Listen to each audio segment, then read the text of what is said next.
I want to tell you guys something. Taiwan has done excellent. It's probably the country that has done the best. Taiwan and New Zealand.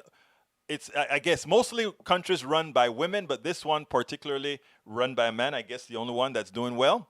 Check this out, and then we'll take it on the other side. You're an American-trained epidemiologist, Johns Hopkins-trained epidemiologist. Were you surprised at how poorly America handled COVID-19?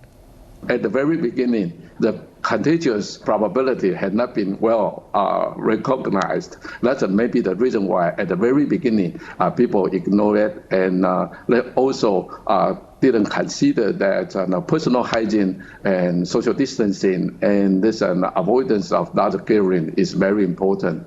Unfortunately, you took a very strong effort to lock down a city, but city lockdown is not a good way. The very careful contact tracing and very stringent quarantine of the close contact are the best way to contain this COVID-19. And I think that we always learn from this the disasters, and I think the situation in the United States is getting better and better because a lot of the general public, they know how to fight against the COVID-19 very well now. Now, your testing and tracing program has been lauded everywhere. Part of what made it succeed is you have a single payer system, so you have a single unified healthcare system, you have a health card, you have electronic information, all of it pooled centrally. Do you think that was key to being able to, detect cases and trace back to potential infections? Yes, you are totally right. We did not lock down any city, and we did not do any kind of mass screening. Instead, we do a very stringent close contact tracing and tracking. And we did not do mass screening, but we do a very careful testing of all the suspects with the compatible symptom and signs. And in this way, we consider it is more efficient and also more effective. And through this way, we definitely have to combine this home quarantine. We implemented 14 days on home quarantine for those who were close contact of confirmed cases.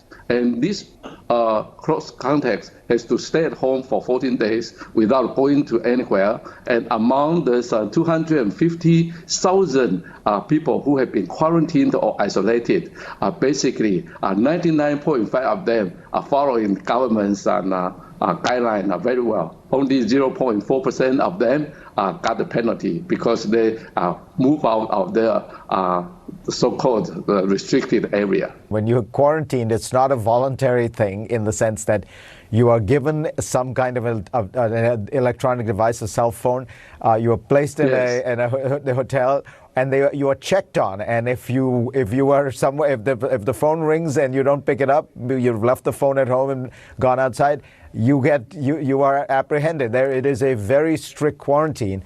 But by doing that, you were able to have no national lockdown. Businesses were able to stay open. Restaurants were able to stay open, right? Yes. Basically, I always say that we have sacrificed 250,000 people's freedom.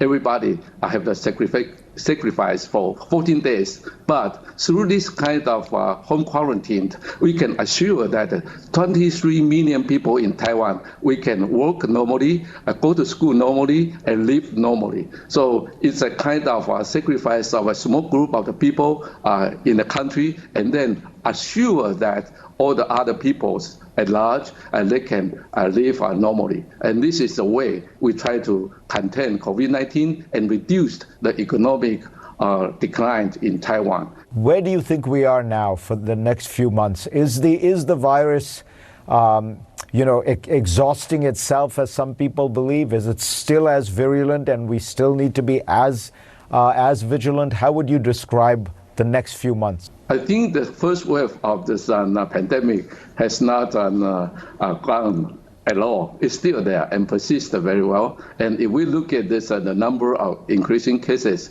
is still going on. So we have to be very careful.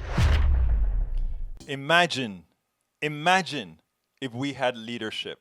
And the truth of the matter is we once did. Remember, H1N1 never blew up. Ebola never blew up. because we had leadership, and we had some under Bush as well. I don't remember what pandemic was about to flare under him.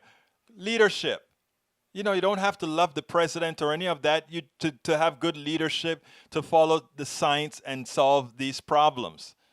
But again, you notice what they also said. Taiwan has a single payer healthcare system. They have it centralized. And what happens then is people can go through. Now, I love Farid Zakaria. Rebuke all devils. You're so right. That was good reporting by Farid Zakaria. You know what drives me crazy? All the good information that you have from Farid Zakaria and others, they don't get the throughput that they should. You know, because there's nobody picking it up and putting it up. That is the reason I went and I clipped this thing. I like to watch Farid, and I'm probably going to start pulling more of his stuff up as well. Nobody wants to quote it because, again, it doesn't get the clicks, right? But I've got to find a way to make it get some clicks, because this is such important information that we need to start getting these. If Americans understood how single payer is working around the world and how it is saving people's lives, we would not have the problem that we have today. Number one, with coronavirus and how to mitigate it. With I want my freedom. I don't want you to tell me to wear a mask. I don't want you to tell me to do this. Look at what he said. Everybody. It's a democracy. Everybody has an equal access to sacrifice and an equal access to not sacrifice. If you get infected, you sacrifice. If you don't, you don't. And the reason why I said it's still a democracy is because everybody has the same equal access to sacrifice when they have to be sacrificed. I mean, it is so simple. It is so simple. I'm Egberto Willies, host of Politics Done Right, an independent news program. I post several news videos of interest every day. I ask you so kindly to subscribe to my channel, and please leave me some comments. Thank you very much.